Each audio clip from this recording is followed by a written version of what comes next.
Welcome back to Beyond the Wrench. My name is Jay Goninen, and I am your host.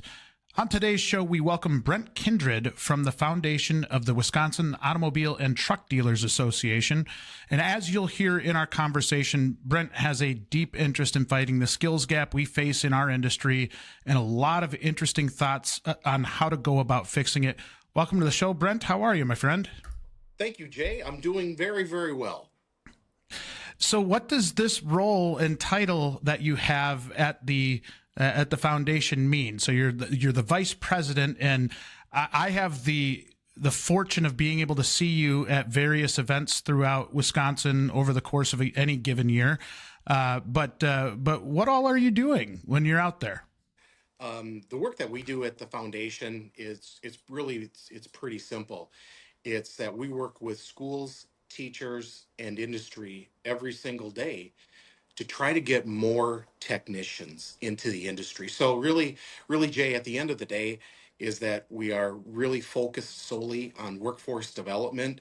It happens to be in the state of Wisconsin, and it happens to be obviously with who we are, the Wisconsin auto and truck dealers. So I really have the privilege of working with transportation teachers, schools, technical colleges, and certainly young people each and every day. Yeah, and we'll dive into a lot of the activities that you do and some of the progress that has taken place within the foundation over the years to where you currently sit and how you're really helping lead the way with fighting this technician shortage. But I before we get to that, I do want to talk about your background, because your background is interesting to me in that you've been in this space for a long time, right? This isn't your first trip around the sun in dealing with this technician shortage. So walk me through this. What led you to want to work in the automotive and truck industry, the nonprofit side in general? I'm fascinated by how you got to where you're at today. Well, with all this gray hair, it means I've been around for a long time, Jay. That's what that means. No, I'll really go back to kind of where my interest started, because really, even though we're the Wisconsin Auto and Truck Dealers Foundation, we firmly have at least one foot in education. And that's truly where my background, and that's what you've alluded to, as far as, where are my stops, and where have I come from? And really, Jay, just like the students, that I talk to this very day, um, a lot of times it's a teacher that has influenced them.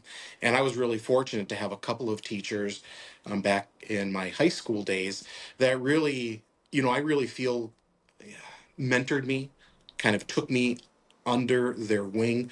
They saw something in me, and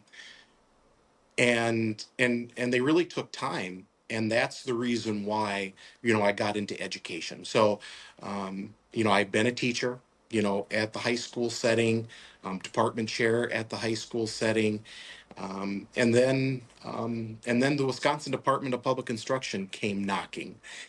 So I spent a number of years teaching, but then really I spent 15 years at the Wisconsin Department of Public Instruction as the state's consultant for our technology and engineering programs. And for all your listeners, technology and engineering includes programs like construction, welding, CNC, really anything that you think of that has to deal with skill and technical trades, but I'll also include it includes all of our automotive, small engines, collision repair programs at the high school level. And my time at the Department of Public Instruction really gave me a really great opportunity to work with our technical colleges. And you might think of DPI as being, the high school, middle school, and elementary entity, but obviously kids go somewhere after 12th grade. And that's what really afforded me an opportunity to really be in every single one of our technical colleges across the state, and to really get a firm understanding of what a robust career pathway is for a young person. And then that leads me to this stop, Jay, and the Wisconsin and Wisconsin Automobile and Truck Dealers Foundation. And I really feel very fortunate to really come to this side and to work really hand in hand, lockstep with business and industry, because I know from my previous job experience at what a crucial role industry, industry partners can play. And I'll get on my soapbox, and they should play, because um, it's easy to talk about a problem. It's easy to complain about a problem. What are you doing to help solve the problem instead of complaining? And that's where I kind of somewhat came full circle when this opportunity presented itself. And like I said, it's really the best of both worlds. Is I firmly have one foot in education, dealing with our teachers, our programs, scholarship program, whatever it might be. But then the other foot is I get to work each and every day with some of our fantastic, most fantastic automobile dealers, truck dealers, RV, motorcycle, anything that has wheels and an engine, or EV motors, is that we're able to work with business and industry each and every day, again, for that sole purpose, Jay, of helping our schools, teachers, and students to be good and to get into this industry. I think when I first became familiar with the Wisconsin Auto Truck Dealer Association, one of the things that was confusing to me was the difference between the association and the foundation, right? And I just wanted to take a minute to talk about the differences between the two, because just looking back to when I first started talking with Julie Olson, probably 15 years ago or whatever it was, I think it took me a little bit of time to wrap my hands around that, but they're almost two different buckets under the same umbrella, right? They are, and I'll give you kind of a brief rundown, and it might be good for other, say, state associations around the nation that kind of tune into this.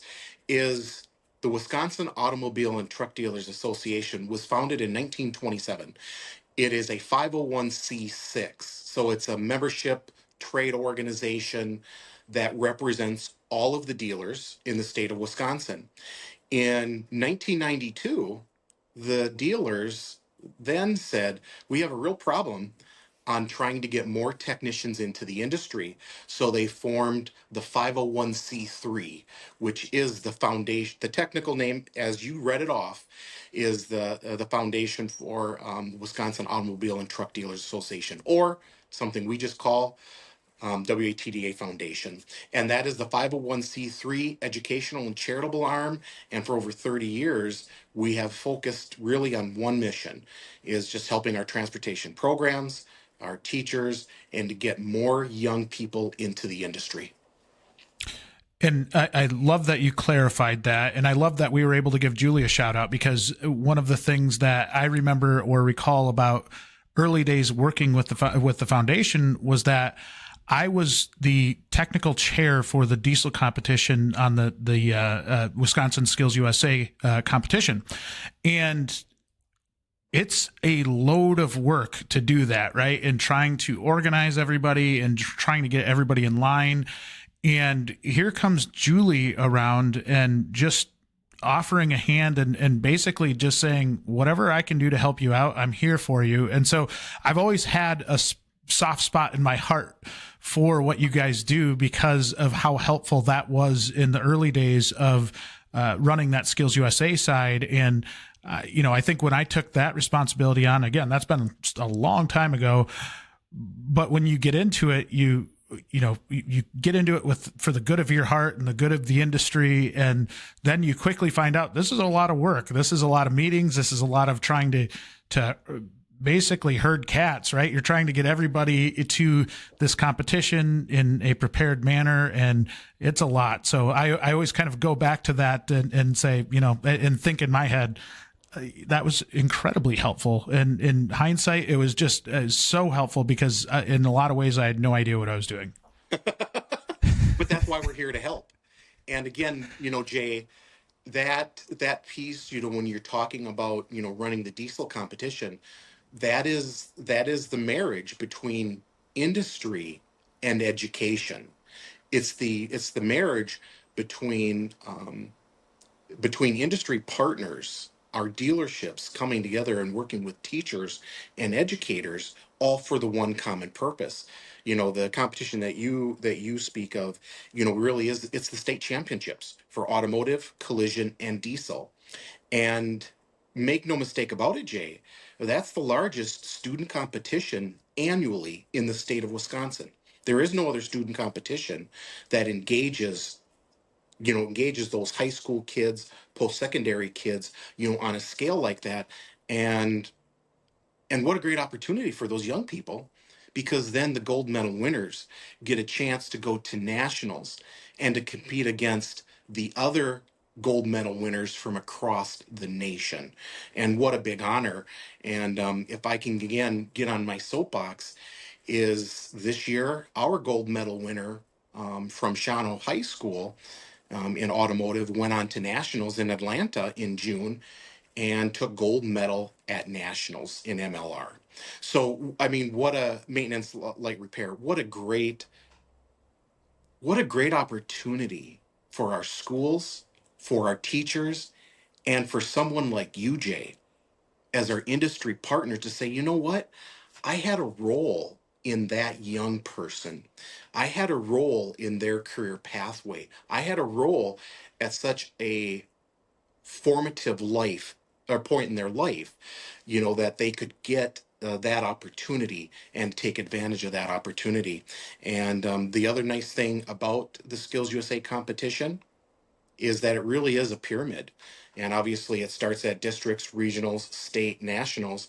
But one other piece that is probably not mentioned enough is that the gold medal winners at nationals have an opportunity to matriculate to the global stage, and that's to World Skills. The World Skills competition just got done a couple of weeks ago in Lyon, France, but it's been held around the world. And last time that Wisconsin had an automotive gold medal winner, his name was Kieran Coleman. He was a former Dave Dixon student out of the Racine School District, and he competed in Leipzig, Germany in 2015. So we, as far as Wisconsin, the work that you do as far as industry or did, had a role in helping someone reach the highest level of competition at a global level, a global stage.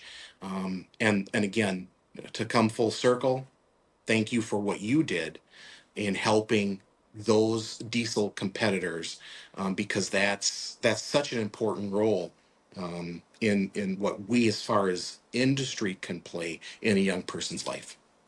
I think you hit that spot on, because that was one of the things I probably didn't fully realize when I first got really involved with Skills USA, was that impact side and what kind of opportunities you can open up for a young person in our state to be able to go to nationals and then hopefully to worlds at some point. And you have a lot of pride in that. I think, at first I was going through, I'm like, this competition, I don't really know what's going on. I'm helping out and I'm judging and I'm doing, different things, but I didn't fully grasp the impact that it had until I was involved. And I think there are a lot of people in our industry that are kind of that same way. And I think for those of you that are listening that have looked from the outside and said, okay, I've been asked a couple times to participate with my state's Skills USA competition, and I'm kind of sitting on the sidelines for now because I really don't know what it is, and I don't know if it's actually doing anything. What Brent just said there is very, very true, in that you do start to take pride in seeing the individuals from your state go to a national level. And then when your state on that national level does well, I think it reflects very well on our competition as a whole, right? And so the more and more you get into it, the more and more it does grab you. And, what we talk about a lot with the WrenchWay side is get more involved than just an advisory committee. Actually get your hands into the program and help out. And for me, over the years, as I've taken a step back, I look at it in I used to kind of think in the back of my head, there's people that say that they want to help out, and then there's people that actually help out. And there was nothing more apparent than the Skills USA competition to kind of prove that out, right? So, there are so many great people in our industry, and I think there's still some that are a little hesitant and maybe stay on the sidelines. But there are all kinds of opportunities to help these schools out, including something like Skills USA. Well said. I agree with you 100%. And there's always a place for someone from a dealership, from a shop, to come and to help out. As you know from running that competition, you always need an extra set of hands to do something. And and when you come to a competition like that, an event like that, that's truly where our convictions, our mission manifests itself. Because at a competition like that, you might have students, Jay, that have been preparing themselves through their instruction, through small engines, through Auto 1, Auto 2, an independent study, a youth apprenticeship, whatever it might be, that whole spectrum. They might have been preparing for that literally for years. And then they get to come to that diesel competition, that automotive competition. And that's really where it manifests itself. And not just in the technical skills, but it's also in the workplace skills and the personal skills, because every single student has to turn in a resume. Students have to do an interview. So they really have to present themselves in a competition like that. And again, for anybody who's listening to this on the industry side, go for it. If you have reservations, put those aside. If you hesitated before, put that aside. Get involved, roll up your sleeves, and be a part of the solution. I think the other thing, when you do get involved with something like that, it opens the door to so many relationships, right? I probably never would have met you or so many fantastic folks throughout our industry that are a part of this if it hadn't been.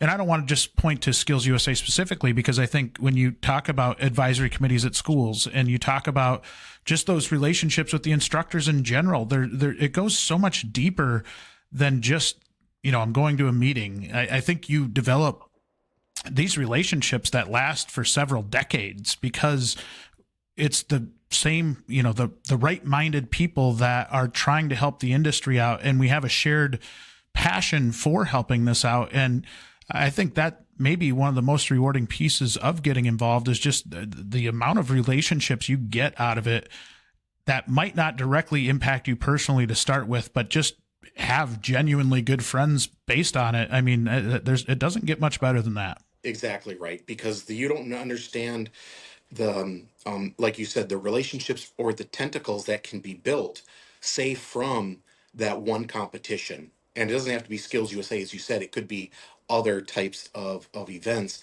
but it does build relationships. It builds partnerships, and like I said, if industry doesn't get involved, education just can't do it all itself. Yeah, it's not a pretty outlook. Now, as far as current day, how are we sitting? And it's almost a rhetorical question, but I do want to dive into this. But how are we sitting with the shortage? Are we making up any ground? Are we kind of drowning still? What's your sense on where we stand with everything? Well, the WATD Foundation we're putting our best foot forward, and I can go over some of those things that we're doing Please. as we continue. But as far as Wisconsin, it's very much like the rest of the nation. According to the Wisconsin Employment Outlook 2018 through 2028, is automotive, collision, and diesel career pathways. There will be 2,399 openings, or 2,400 per year. That means through this year, next year, and all the way through up to 2028. I mean, we're going to have thousands and thousands and thousands of openings every single year across all of our independents, our shops, our dealerships, collision, and diesel. So when you start talking about, for one state, five-figure deficits, the the problem is real. And that's why we really need to act. And so if you want, I can talk about some of the things that we're doing. I don't know how you Yes. want me to segue, but we could talk all day about the problems and the numbers, as you probably do each and every day, because I talk to our dealers and industry partners all the time, about the problem. But I like to try to focus in on, what are we doing? Let's do it. What are we doing to try Yeah. to help solve this problem? Yeah, and there's so many things, and I think it's good timing on your part to kind of segue to that. Where do you even start, right? I think you guys are all over the board. You do a lot of really, really amazing things for education, for the industry as a whole. But go right ahead. Kind of, you can pick one thing that you want to lead off with, and we'll just kind of roll off of that. So let's start with what the reason why the foundation was started, and then how we've grown, spread our wings, broaden our horizons as an organization. Is the dealers and the forefathers started the foundation in 1992, and the reason why they started the foundation was because in the early 90s they already saw a problem with getting more technicians in the industry. Um, I think if you would tell those forefathers today that the problem is worse than when it started in the early 90s, one, they probably wouldn't believe you, or number two, they'd say, okay, what are you doing wrong? And I'm here to say to any of them, we're not doing anything wrong. It's just that, due to extenuating circumstances on multiple different levels, the entire skill and technical trade industries, whether it's masons, bricklayers, carpenters, welders, machinists, automotive technicians, diesel technicians, collision technicians, is the entire skill and technical trade industry is really begging for workers. So in 1992, the WTDA Foundation was formed at that point in time with really the express interest of awarding scholarships to young people to try to get more young people into the industry. Back then, it was the cornerstone of the work that we do, and to this very day, it is still the cornerstone of everything that the WTA Foundation and our dealership network across the state does each and every day. In the short time, so since 1992, we have awarded about 2,450 scholarships. A That's incredible. staggering number. But let's go back, Jay, to the number that I just cited for you by the Wisconsin Employment Outlook. I mean, that's basically 1 year. That's 2,399. Now that study was obviously done in 2018. I might argue that the problem is worse post COVID. Different conversation for a different podcast. But so for us to award that many is really a staggering number. But maybe more close up from 2020 when I started this role to today, that we have. So for 2020 through 2023, we've awarded 347 scholarship packages. 26 of those to females, which we're really proud of, trying to get more people into the industry. But the end of 2023 is that we awarded approximately $2.7 million in Wow. scholarship packages to young people in just those 4 years, from 2020 to 2023. I'll give you an update because we are just closing down right now our 2024 numbers. Is that we've awarded 97 in this year to young people.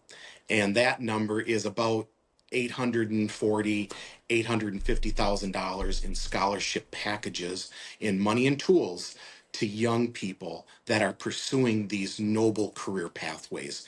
So again,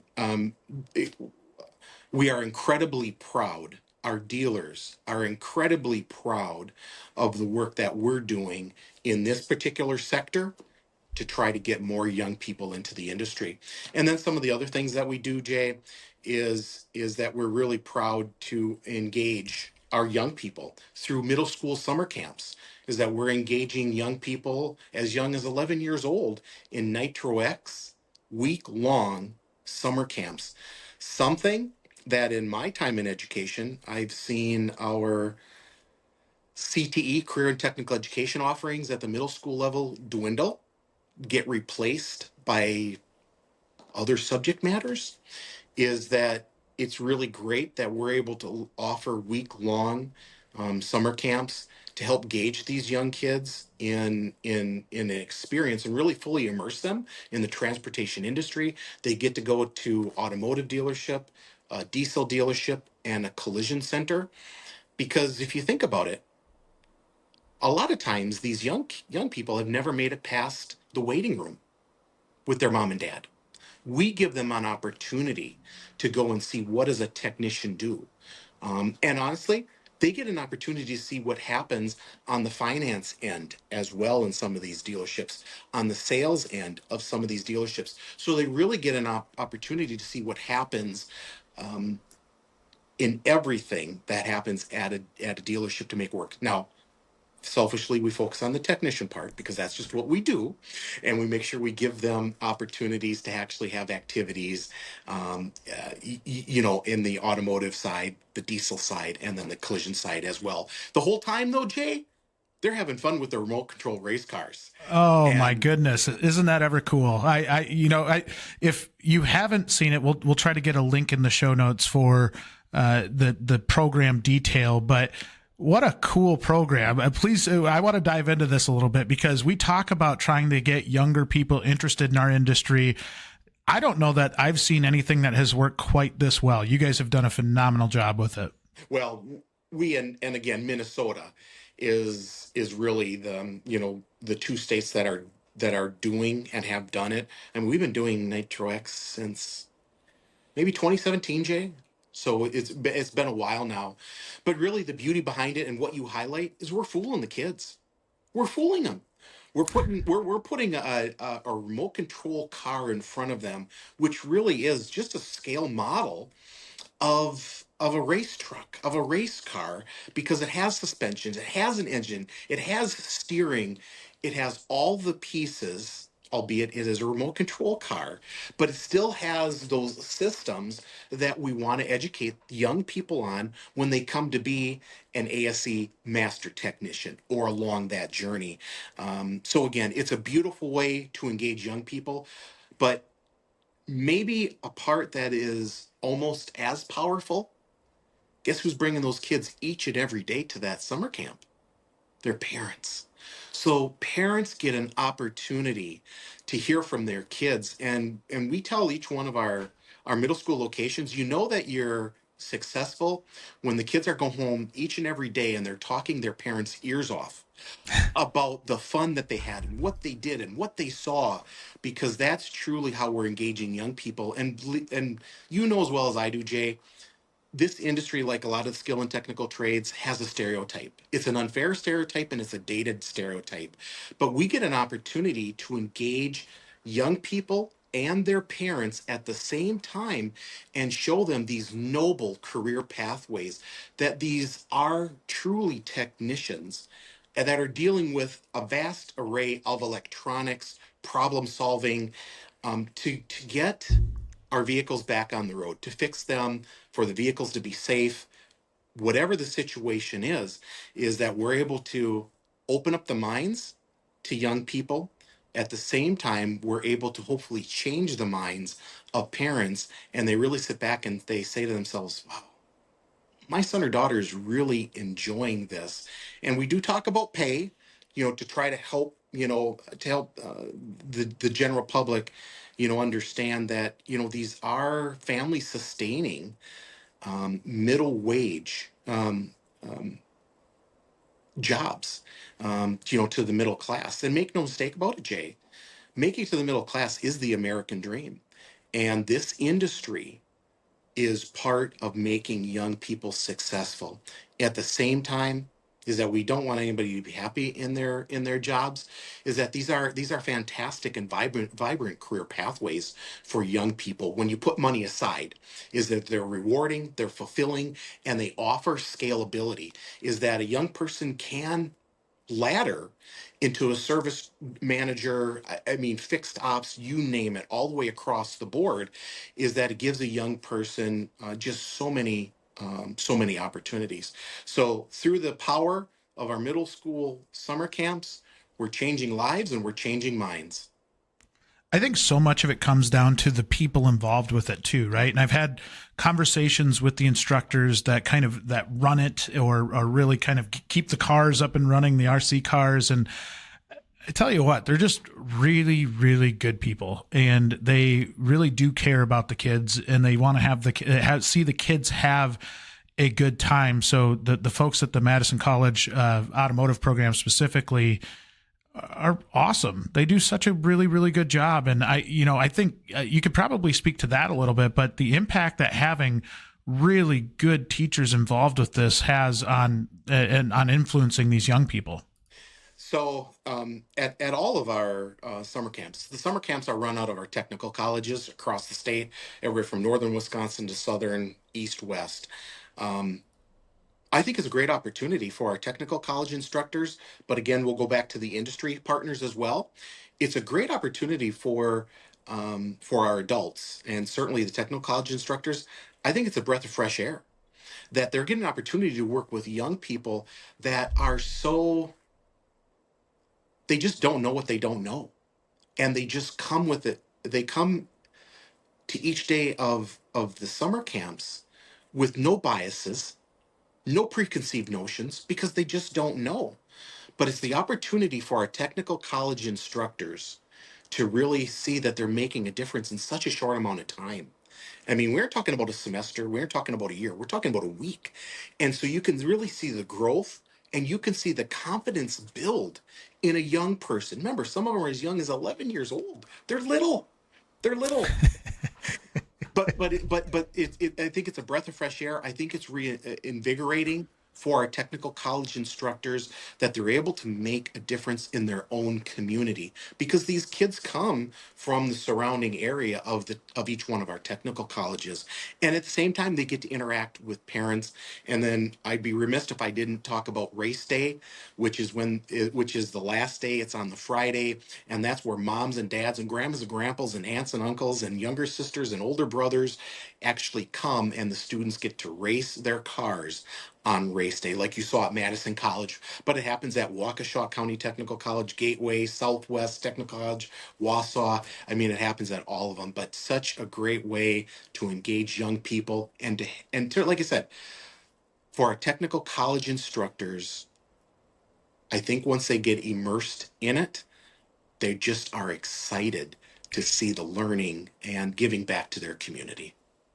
And I think it's one of the best ways to bridge. I know in talking with a lot of industry folks, one of the struggles they have, even at the high school level, but then as you're talking younger and younger, the hardest part they have about getting involved is being able to relate with a young person and being able to kind of talk at their level to drum up excitement. This type of activity is something that does that naturally, right? There's a natural bridge there of we think these things are pretty cool. The kids think these things are pretty cool. And we kind of put them together. And what do you know? We have a great program that everybody can get behind and enjoy. And it does bring that awareness. I love the point that you make about the parents, because that's oftentimes one of our biggest battles is Right. the parent. And it's just such a maybe outside the box type of thinking toward how we get people in to look at our industry, how we get these students in to look at what we do in a way that we can stoke that fire. And granted, our industry is not for everybody, but those ones that it is for, we need to stoke that fire. We need to show that excitement of why this would be a great spot for your child to come work. This would be a great spot for your student to just go enjoy themselves and do something that they really, really like, rather than being pushed down a route that they're not going to like to kind of meet societal expectations. Right. I just think it's one of my favorite things about what you guys do. Well, thank you. We're really proud, and I'll tell you that we talk about the industry, getting involved. Every single one of our middle school summer camps, we talk about the technical colleges, we talk about the parents, and we talk about the students. Everybody is integral, but we would be missing a piece of the puzzle if we didn't involve our shops, our dealerships, because at every single one of these, Jay, you will find our dealers and the industry partners playing a role to make it all successful. And you're right. I'll go back to what I said before. We're fooling them. we're fooling these kids.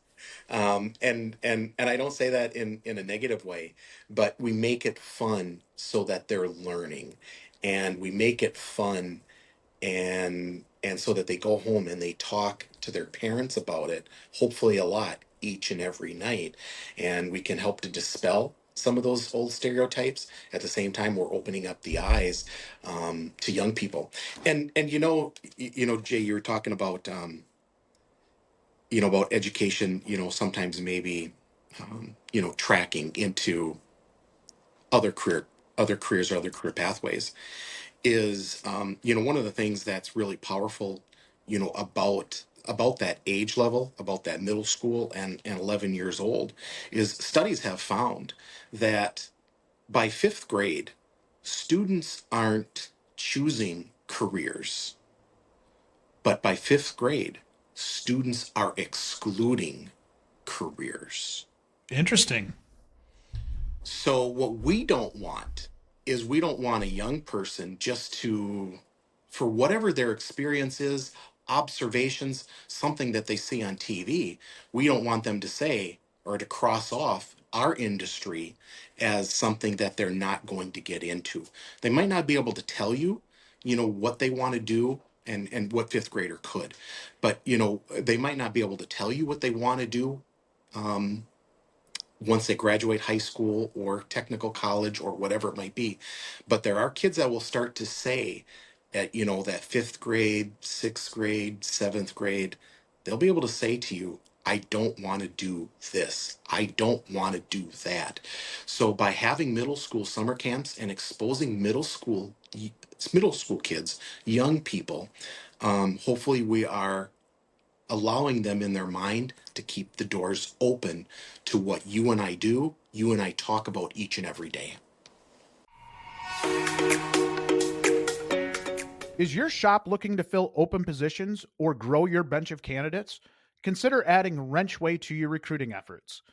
WrenchWay helps shops and dealerships all across the U.S. find better qualified candidates for their service centers.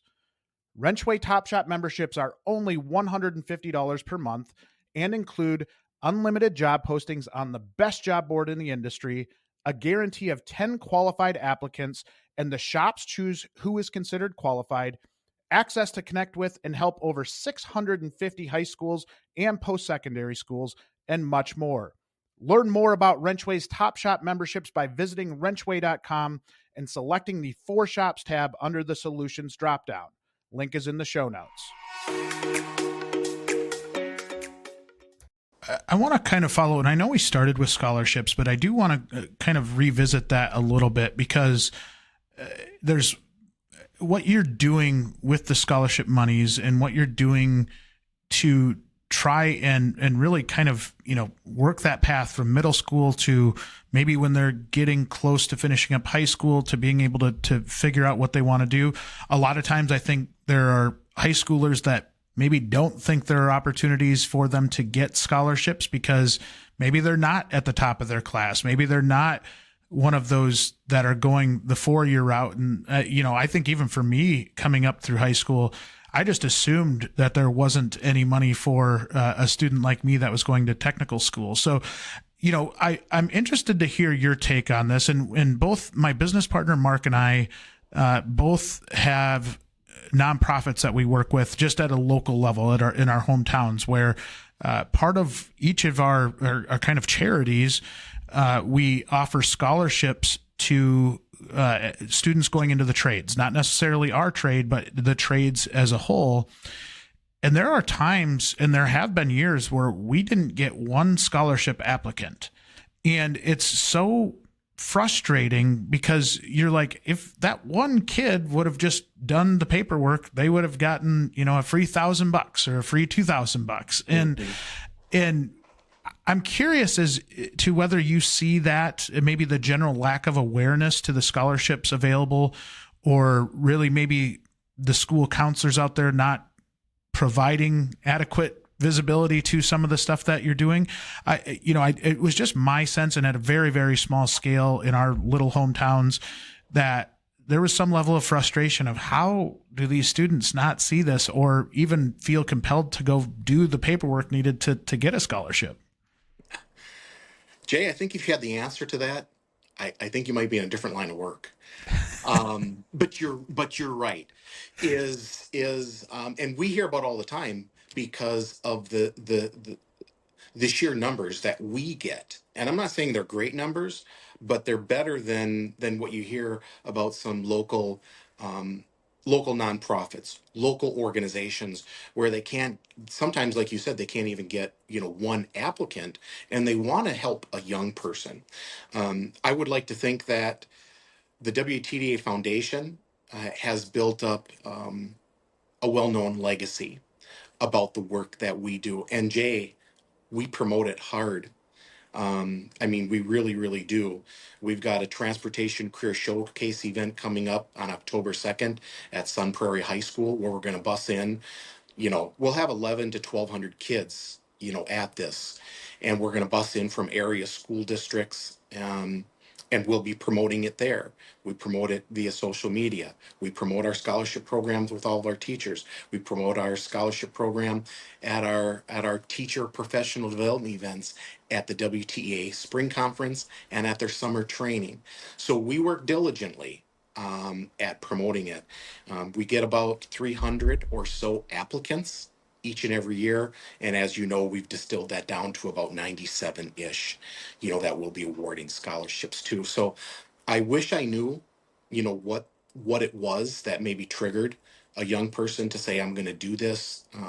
I would like to think that maybe they just don't know. But at some point you have to kind of say, well, you did know. But I don't know. We work really hard. We work really, really hard, diligently at promoting, what we do. And I wish other organizations like the ones that you and Mark work with, I wish they got more, and you do too. Wish you got more of a Yeah. response because you want to help out a young person like we want to help out a young person get their start in life. I wish I had a better answer for you other than we just work at it really, really hard. Yeah. And I think that's fair. Right. And I think your visibility in schools and, like you said, just how proactive you are to drum that awareness up is vital in getting those young people to look at it. Now, I don't know if you can share with us what kind of criteria you look at for giving away a scholarship to a student. Is it GPA focused? Is it Great question. experience focused? Give me an idea of the criteria that goes into that. That's a whole podcast. Um, and the reason I say that with pride is I'll really try to give you a synopsis. Is we as a foundation, we are continually tweaking what are our requirements to allow the cream to rise to the top. It's the term that we use here all the time. How do we filter out the students that aren't worthy, aren't serious, to the students that really want to pursue this as a genuine career? And so we take everything from GPA, student interviews, evaluations from a technical source, a personal source, is that we take a whole host of criteria, and it is rigorous. But through that rigorous process, it eliminates the students who aren't serious. And if you make it to the very end, the last thing that we do is we do an actual student interview. So we talk face to face with that young person and we ask them questions. We don't share the questions with them ahead of time. It is truly an interview. And we ask them serious questions, hard hitting questions, but where they see themselves in the next 5 years. Where do you see yourself in the next 20 years? Why do you want to get into this industry? What's been formative in your life? And you hear stories about dads and grandpas and restoring a 57 Chevy and working on race cars. And you hear all of this great background, very much like experiences that you and I have had that led us to this podcast today. And that's what we're trying to mine out of these young people is, are they really serious about this industry? And so much so, Jay, is that we just completed our 2022 follow-up study with our scholarship recipients, and we have a retention rate of 91.5% Wow. that are still in the industry. How about that, Jay? That's incredibly impressive, especially when you look at like ASE's statistic of how much attrition we have for students coming into our industry, and you know, the technician population that falls off as they're going through trade school. And I think that's amazing. That is incredible. That's why we and our dealers and our board, I would like to think, are really proud of the work that we do through our filtering process. It's not just one metric. It's not just the GPA. Because Jay, I'll be really honest with you. We've given scholarships to young people that don't even have a 2.0. There have been something else. There have been other things, because there's not just one thing in a person's life, especially a young person's life, that is the end all be all. It's not just the one thing. Um, if it is a GPA, then it's something else, and it's something else, and it's something else. Is that there's a whole picture that's painted as to why they aren't worthy, or there's a picture on to why they do rise to the top, and they do get awarded a WATDA Foundation scholarship. So it's not just GPA. It's not just one metric. It's not just one single evaluation. It's not just one single thing. There's a whole formula that we use. And I would like to think that that's one of the reasons why we've got a 91 class 22. That's why we've got a 91.5 success rate. That's incredible. Kudos to you and the team for that. That is so impressive, and we need more of that, right? We need we need to get more and more of these students exposed to scholarship opportunities, to what great stuff we have going on in the industry in general, and you guys are doing a phenomenal job at that. And it is a team. You do say it right, because it's not me. It's our team. It's like Julie, it's Carl, it's Aaron, it's Bill, everybody working together to hit our bullseyes, for what we want to do and how we want to impact this industry. You bring up the ASE piece, and if you could, I would like to hit a little bit on that. Please, yeah. We've talked about student engagement. We talked about our career fair where we bring in, career fairs where we bring in 1,000 to 1,200 kids. We've talked about our Nitro-X middle school summer camps. We're engaging young people. We've talked about our scholarship program. But another piece that we're really, really proud of is being able to be a technical resource for our teachers and our programs. I'll tell you a little bit of a story from my previous job at the Department of Public Instruction. Sitting at my desk one afternoon, phone rings. Pick up the phone. And it's a teacher, and I won't, the school doesn't matter and the name doesn't matter. The story's what matters. And he says, Brent, he says, I'm calling and I don't know if there's anything that you can do, but I thought I would call.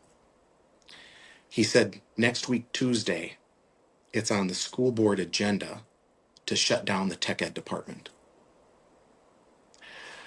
And I could hear his voice cracking a little bit because he's out of a job. And this is in the springtime. And so his world was about to be turned upside down. And all I could do was, at that point in time, is to offer, some sympathy, words of empathy, and words of encouragement that, if he wanted to stick in education, that, I could help him at least, if I hear about an area school district. But Jay, the reason why I tell you that story, because in my mind, I needed to get that phone call 2 or 3 years prior. By the time it ends up on the school board agenda, Jay, It's too late. the decision has already been made. All of the conversations behind the scenes, behind closed doors, executive meetings, whatever it might be, all the conversations have already happened, and it's just a formality at that point. That's why we, as far as the WATD Foundation, is that we work with our schools and our programs. We offer a training in the spring. We hold it at one of our dealerships in Wisconsin Dells, and then we hold a multi-day summer training. We get teachers to come for 2 and 3 days, Jay. In the summer, in July, it's their own time to come to us. And we host summer trainings at our technical college around the state. We rotate it around. But the reason why we do that is because we don't want our programs to just survive. We want our automotive, our diesel, collision, we want everybody, we want them to thrive. We don't want them to ever be a conversation behind closed doors. We don't ever want it to bubble up to the top where it says, "Gosh, we got to make budget cuts." What happens if we close the doors to our auto shop? Is that we work every day, every year, every summer, every spring with all of our teachers across the state to help them to be healthy, to stay current with the times, to give them encouragement, to recognize the good work that they do. Like, for instance, through our ASC programming, is that we have the ASC field manager. His name is Aaron, and he works all the time with our ASC high schools and our ASC technical college programs. And make no mistake about it, Jay, ASE is a proud brand since its founding in the early 1970s, and we work hard to make sure that our programs achieve accreditation and hopefully maintain accreditation. All while we're working with other programs that maybe never thought of achieving that bar. How can we help them? How can we encourage them to meet that bar? Because ASE and getting ASE accreditation for your program is the top of the pyramid. And industry recognizes it, and it really should be in their communities, because it's really for the community, it's for the schools, and it's for the students. Is that it really should looked at as really a crown jewel that's in their community, across parents, community, and the dealerships and the shops that are really in that backyard. So that's kind of the work that we do, as well, to really strategically help our automotive programs and our teachers. And as far as Wisconsin, we are really, really proud to provide that support. And again, it's not just the ASC programs, it's to anybody that teaches anything that has to deal with cars, trucks, pistons, engines, small engines, you name it. Is that we're here to help everybody, including the schools that want to achieve the distinct honor of ASC accreditation, and to help our teachers get ASC certifications themselves. I love that story, and you and I have worked kind of behind the scenes a few times You're just right. with schools, and I think Right. it's not just us, and I think it's just being able to get shops all over not only our state but the country to be able to work with these schools and understand when they're struggling, because if we can get out in front of that, we have such a better opportunity. The point that you made about when it makes it to that school board level, it's done already is so true. And it's heartbreaking because in a scenario like that, which we see more and more of, I mean, it is a real issue. And the more and more we stay distanced from education, the more and more this type of thing happens. And so for industry, that's such a challenge, but also kind of a low-hanging fruit thing, right? Work with your local association, work with whoever it is that's out there that can help these programs grow and thrive, and be able to go up against maybe a school board or an administration at some level where if they don't have any leverage or they don't have any support at that school level, and they go into those conversations with an administrator and they feel like they're on an island, it's a lonely island to be on. Right. And it really, really stinks, because then you just really don't have, if somebody wants to eliminate the program and there's really no pushback, it makes it pretty easy. We make their job pretty easy. Yes, because we as the industry, we don't push back. And that's when it's easy. And maybe that's confirmation in the school district, the administrators, the school board's mind that it's not important. Is if there isn't a voice, and make no mistake about it, Jay, industry's voice is the loudest. Community members, taxpayers, the tax base that's in that community speaks volumes, and they can change the mind, of an administrator, of a school board, whoever is on this charge to save money. or whatever their reasons are, because many times the student, I shouldn't say the students, but I want to say this, the teacher's voice, I don't want to say it's disregarded, but it doesn't carry as much weight as someone from business and industry. And you were talking before about advisory committees, and again, there's no better way for, and it doesn't matter if you're in Seattle, it doesn't matter if you're in Orlando, San Jose, or in the state of Massachusetts. There are committees that everybody in industry can be a part of. And I know we call them advisory committees. I like to call them partnership teams, because I really view those advisory committees as being partners to help young people, partners to help with a wheel balancer, partners to help with a hoist, partners to help with a field trip, partners to help be a voice at a school board meeting, partners to help advise on what's coming down the pike 1 and 2 years and 3 years down the road, partnerships that can help lead to a partnership with Ford, Chrysler, Chevy, Hyundai, whatever it might be. Is that those people that are from industry that go to those 1, 2, 3 meetings, whatever they are per year, they're really partners locked hand in hand, because the goals are exactly the same. How to make sure that that program thrives, how to make sure that those young people get a robust, meaningful education while they're sitting there, and how are those young people ready for the next step in life. Amen. You got me fired up there. That was really good, and I think it's so true. And I hope that the efforts, there's, as I talked about this so much, the efforts of all the great people in this industry.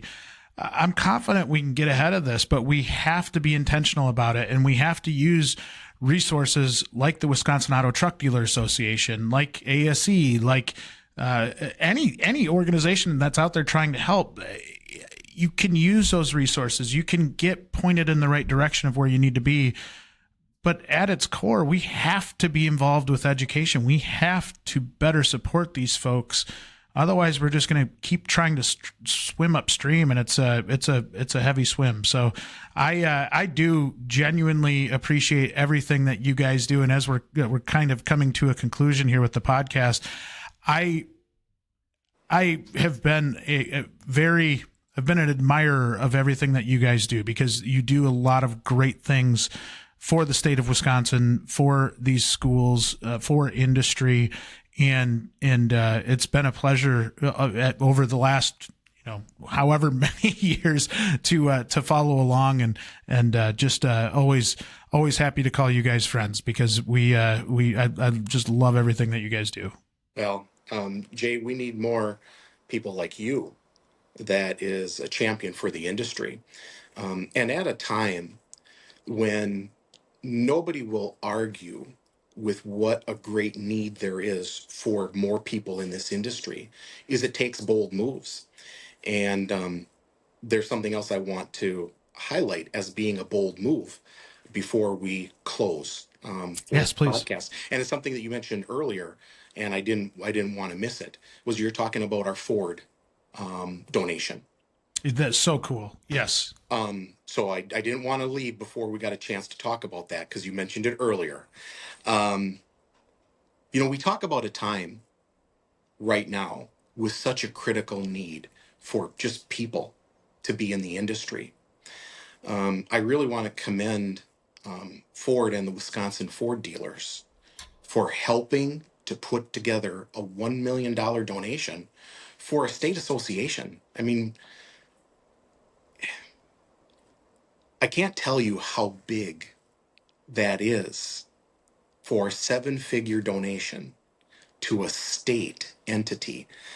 I mean, that's a big for a national entity, but for a state entity is that it's really big.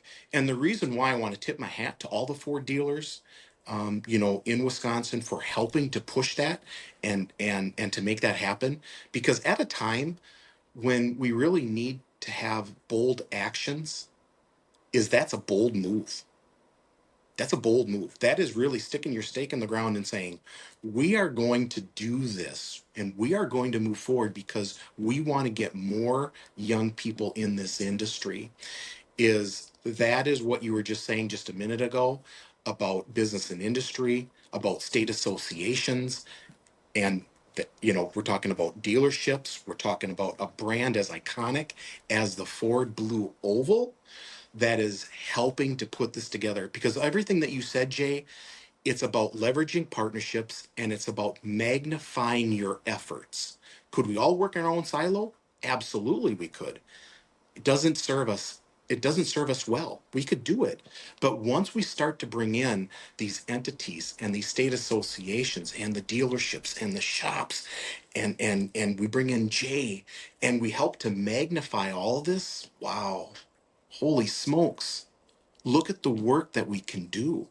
And that's why I'm really proud of the work that this team does here at the Wisconsin Automobile and Truck Dealers Foundation, because it truly is a team.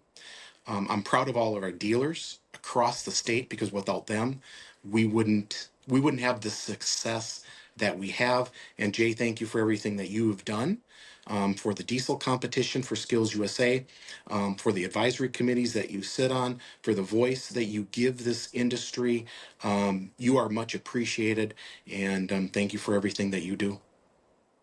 Congratulations. That is a huge deal, and bravo to Ford Motor Company for stepping up. Absolute pleasure to have you on the podcast today. Thank you so much for taking time out to do this, and we'll definitely be in touch soon. And just always a fan. So I hope you have a great day. I hope you had a great time on the podcast. Thank you, Jay. Appreciate you. We'll talk soon. That wraps up another episode of Beyond the Wrench. If you liked this episode, please show your support by rating and following the podcast. You can also watch the video interviews on WrenchWay's YouTube channel. Speaking of WrenchWay, did you know Beyond the Wrench is managed and produced by the WrenchWay team? WrenchWay is an online community dedicated to promoting and improving automotive and diesel careers. We help technicians find the best shops to work at, and we also help auto, diesel, and CTE instructors get more support from local industry. You can learn more by visiting WrenchWay.com.